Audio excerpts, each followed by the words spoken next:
Israël Netanyahou annule l'accord sur les migrants africains. Le Premier ministre Benjamin Netanyahou a annoncé ce matin l'annulation de l'accord avec l'ONU qui prévoyait la régularisation de milliers de migrants africains en Israël et la réinstallation d'un nombre similaire dans des pays occidentaux.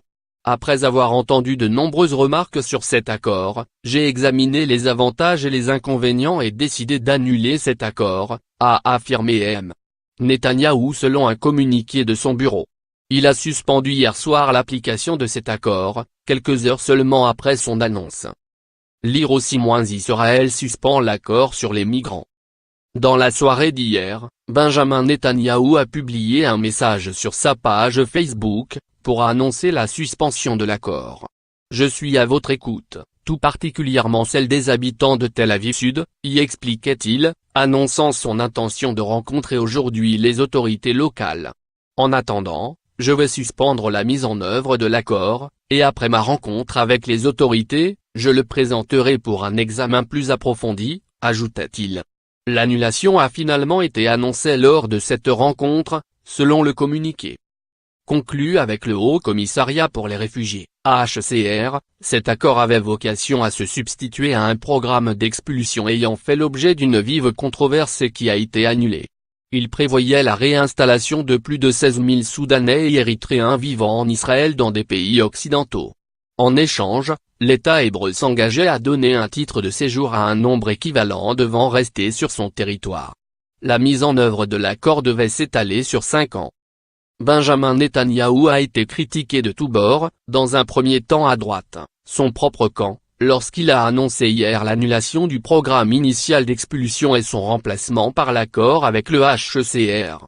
Puis, à gauche, quand il a fait volte-face en soirée, en suspendant ce nouvel accord.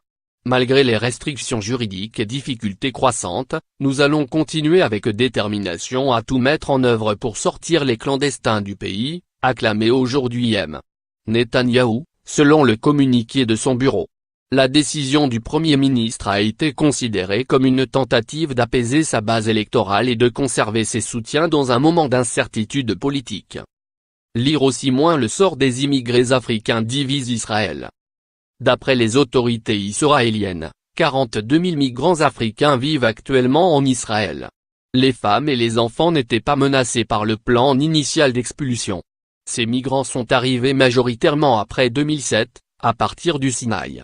La frontière à l'époque poreuse avec l'Égypte a depuis été rendue quasiment hermétique.